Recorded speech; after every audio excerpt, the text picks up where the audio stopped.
Hi friends, welcome to serials கொண்டாட்டம். நம்ம மூன்று முடிச்ச சீரியலில் இப்போனா இன்ட்ரெஸ்டிங்காக போயிட்டுருக்குன்னா, நம்ம நந்தினியை ஜெயிலில் வச்சுருக்காங்க. ஆனால் பரமேஸ்வரோட சதி திட்டத்தில் நந்தினி வந்து மாட்டிக்கிறாங்கன்னு சொல்ல முடியாது. கண்டிப்பாக ஒரு இடத்துல நந்தினி ஹீரோயினால கண்டிப்பாக தப்பிச்சிருவாங்க.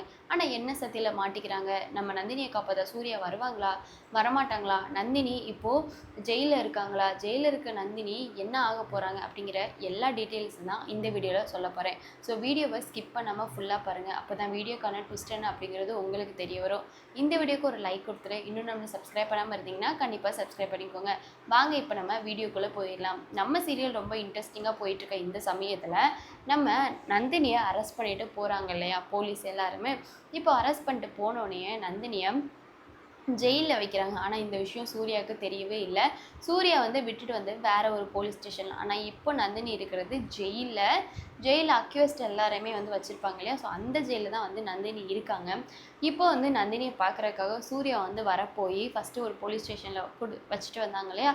அந்த போலீஸ் ஸ்டேஷனில் போய் பிரச்சனை பண்ணுறாங்க. அந்த போலீஸ் ஸ்டேஷனில் பிரச்சனை பண்ணிவிட்டு நந்தினியை பார்க்குறதுக்காக இந்த ஜெயிலுக்கு வராங்க. அப்போ வந்தப்போ தான் வந்து நம்ம சூர்யா வந்து இந்த ஜெயிலில் உள்ளே விடவே இல்லை. எதனால், என்ன காரணம் அப்படின்னு பார்த்தீங்கன்னா, பரமேஸ்வரோட சதியில் தான் வந்து நம்ம நந்தினி மாட்டியிருக்காங்க. பரமேஸ்வரி அந்த எஸ்ஐ கிட்ட சொல்லியிருப்பாங்க, இந்த மாதிரி என்னோட ஃப்ரெண்ட்ஸ் 2 பேர் ஜெயிலில் இருக்காங்க. அவங்க 2 பேர் இருக்கிற ஜெயிலில் அந்த நந்தினியை வைக்க முடியுமா? நான் அந்த நந்தினியை உண்டுலன்னு பண்ணிடுவேன் அப்படின்னு சொன்னதுக்கு அந்த போலீஸும் சரி வைப்பேன், நான் கேட்குற அமௌண்ட்டு நீ தந்தேன்னா கண்டிப்பாக அங்கே இருக்கிற எந்த போலீஸும் அங்கே நடக்கிறத கண்டுக்காத மாதிரி நான் செட் பண்ணிடுவேன் அப்படிங்கிற மாதிரி சொல்ல, நம்ம பரமேஸ்வரியும் சரி சார், நான் சொல்கிறத நீங்கள் பண்ணுங்கள், நீங்கள் கேட்குற அமௌண்ட்டு கண்டிப்பாக உங்களுக்கு வந்துடும் அப்படிங்கிற மாதிரி பரமேஸ்வரி அந்த எஸ்ஐ கிட்ட சொல்லிடுறாங்க. அவங்களும் இப்போ அந்த போலீஸும் பரமேஸ்வரியும் நல்லா பிளான் பண்ணி தான் நந்தினி வந்து அந்த ஜெயிலே மாட்டி விட்டாங்க. இப்போ ஜெயிலில் என்ன நடக்குது அப்படிங்கிறத பார்த்துடலாமா? அதுக்கு முன்னாடி மூன்று முடிச்ச சீரியலில் நீங்கள் யாரோட ஃபேனுங்கிறதையும் மறக்காமல் கமெண்ட்ஸ் பண்ணிங்க. நம்ம சூர்யாவோட ஆக்டிங் எனக்கு ரொம்ப பிடிக்கும். உங்களுக்கும் என்ன மாதிரியே பிடிச்சிச்சுன்னா சூர்யா சூப்பர்னு உங்களோட கமெண்ட்ஸை தட்டி விடுங்க. ஸோ என்ன நடந்துச்சு அப்படின்னு பார்க்கலாம். ஜெயிலில் நம்ம நந்தினியை போட்டாங்க. அப்போ தான் லேடி போலீஸு, ஏய் இவளை இந்த ஜெயிலில் போடுங்க அப்படிங்கிற மாதிரி லேடி போலீஸுக்கு ஒரு கால் வருது. ஆக்சுவலாக அந்த காலில் யாருன்னு பார்த்தீங்கன்னா அந்த எஸ்ஐ சாரு ஏம்மா இந்த மாதிரி நான் உங்களுக்கு அமௌண்ட்டு தரேன், நான் சொல்லக்கூடிய ஜெயிலில் அந்த நந்தினியை போடுங்க அப்படின்னு சொல்கிறாங்க. சார் இவங்களுக்காக வேறு ஒரு கேஸ் தானே சார், இது இன்வெஸ்டிகேஷன் தானே, அதனால் இவங்களுக்கு அக்யூஸ்ட் இருக்க ஜெயிலில் போட மாட்டேன் சார், நார்மலாக இன்வெஸ்டிகேஷன் ஜெயிலில் தான் சார் போடுவேன் அப்படின்னு சொல்கிறாங்க. ஐயோ மேடம், எனக்கும் அது புரியுது, அந்த ரூல்ஸ்லாம் எனக்கும் தெரியும், ஆனால் நீங்கள் அதை பண்ண போகிறது கிடையாது. நீங்கள் அக்யூஸ்ட் 2 பேர் இருப்பாங்க நான் சொல்கிற நேமில், அந்த ஜெயிலில் நீங்கள் இந்த நந்தினியை போட்டுருங்க அப்படிங்கிற மாதிரி போலீஸ் வந்து இந்த லேடி போலீஸ் கிட்ட சொல்கிறாங்க. உடனே இந்த லேடி போலீஸ் சரி சார், ஓகே சார், பட் என்ன காரணம் அப்படின்னு கேட்குறாங்க. அதெல்லாம் நீங்கள் கேட்காதீங்க, உங்களுக்கு அமௌண்ட் வரும் ஃபோனுக்கு அப்படின்னு சொன்னோன்னே, அப்போனா ஓகே சார், நீங்கள் சொல்கிறத செஞ்சிடலாம் அப்படின்னு அந்த லேடி போலீஸ் வந்து ஃபோனை வச்சிடுறாங்க. வச்சுட்டு நந்தினியை ஏம்மா இங்கே வாமா அப்படிங்கிற மாதிரி கூப்பிட்றாங்க. அதோட நந்தினி வந்துட்டு வராங்க. வந்ததுக்கப்புறமா சொல்லுங்கள் மேடம் அப்படின்னு சொல்லவும், இங்கே பாருமா, இதுதான் உன்னோட ஜெயில், ஓகேவா? இங்கே உன்னை கோர்ட்டில் ஆர்ஜர் பண்ணுற வரைக்கும் நீங்கள் தான் இருக்கணும், இவங்க 2 பேர் கூட தான் இருக்கணும் அப்படின்னு சொல்கிறாங்க. அப்போ நந்தினி அவங்க 2 பேரையும் பார்க்குறாங்க. அவங்க 2 பேருமே ரொம்ப வித்தியாசமாக இருக்காங்க. இதை பார்த்த நந்தினிக்கு ஒரு பக்கம் பயமும் ஷாக் இருக்குது. நந்தினியை போலீஸ் ஸ்டேஷனில் கூப்பிட்டு வரும்போதே நந்தினிக்கு ஒரு டவுட்டு, ஏதோ ஒன்று பண்ண போகிறாங்க, இந்த போலீஸ் ஸ்டேஷன் கூப்பிட்டு போகிறது இந்த பரமேஸ்வரி ஏதோ ஒன்று திட்டம் போடுறா அப்படின்னு நந்தினிக்கு அது ஒரு பெரிய டவுட் இருந்துக்கிட்டே தான் இருந்துச்சு. ஸோ இந்த ஒரு பட்சத்தில் நம்ம நந்தினியை ஜெயிலில் போடுறாங்களே, அப்போ தான் அந்த 2 பேர் இருக்காங்க. அந்த 2 பேரை வந்து நந்தினி வந்து ரொம்ப பயத்தோடு தான் பார்க்குறாங்க. ஸோ பார்த்துட்டு ஜெயிலுக்குள்ளேயும் போயிடுறாங்க. போனதுக்கப்புறமா அந்த 2 பேரும், ஏடி இவ தான் வந்துட்டு நம்ம பரமேஸ்வரி சொன்ன ஆளாடி அப்படிங்கிற மாதிரி பேசிக்கிறாங்க. அப்போ தான் நந்தினிக்கே ஒரு மாதிரி டவுட் வருது, நம்ம நினச்ச மாதிரி பரமேஸ்வரி செட் பண்ண இவங்க கூட தான் நம்மளை போலீஸ் வந்து போட்டிருக்காங்க, எல்லாம் வந்து சதி திட்டம் தான் அப்படிங்கிறது நந்தினிக்கு தெரிய வருது. அதோட இன்னொரு ஆன்ட்டி சொல்கிறாங்க, ஆமாடி இவ தான் போல், இன்னைக்கு இவளுக்கு நம்ம யாருன்னு காமிச்சிடலாமா அப்படிங்கிற மாதிரி பேசுகிறாங்க. உடனே நந்தினி, ஹலோ என்ன வேணும் உங்களுக்கு? நீங்கள் அக்யூஸ்டு, நான் ஒன்றும் அக்யூஸ்ட் கிடையாது, நான் எந்த தப்பு பண்ணலை, என்னை வேணும்னே சதி பண்ணி இங்கே மாட்டி விட்டுருக்காங்க, அவ்வளோதான்.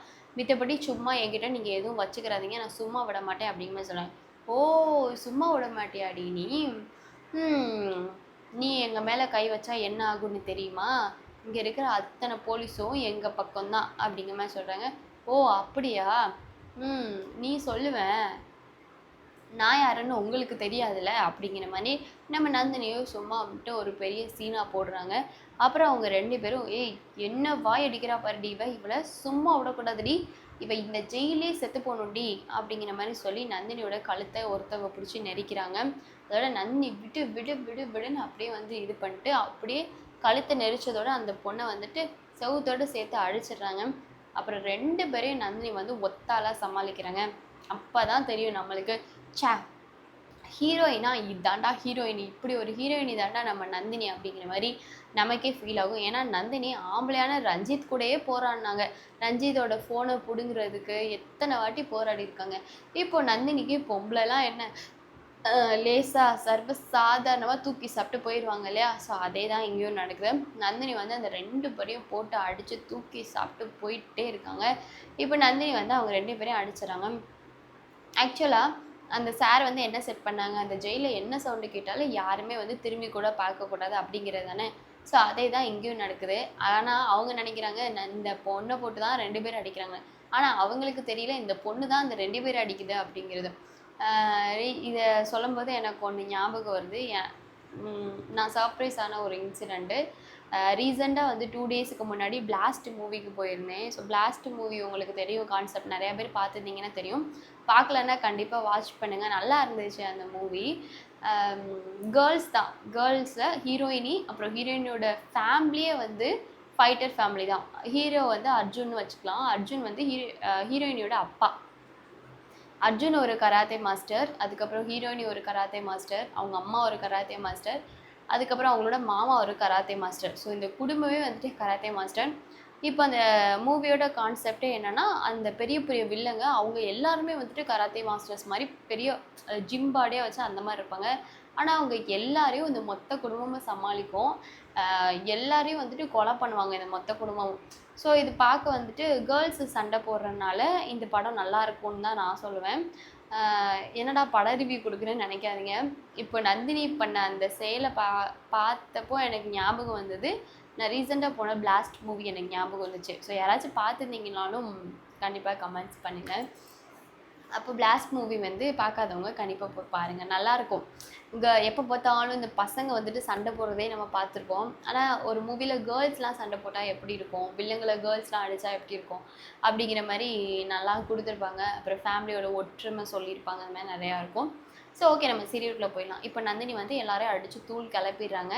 இப்போ நம்ம சூர்யா வேறு அந்த ஜெயிலுக்குள்ளே போக முடியாமல், நந்தினியை காப்பாற்ற முடியாமல் வெளியே வெயிட் பண்ணிகிட்ருக்காங்க. அப்புறம் கொஞ்ச நேரத்தில் எல்லாமே ஆட்டோமேட்டிக்காக சரியாயிடுது. அதுக்கப்புறம் சூர்யாவை உள்ளே விட்டுடுறாங்க. அப்போ தான் வந்து நம்ம சூர்யா நந்தினியை வந்து பார்க்குறாங்க. அந்த 2 பேர் வந்து அடி வாங்கிட்டு அப்படியே உட்காந்துருக்காங்க.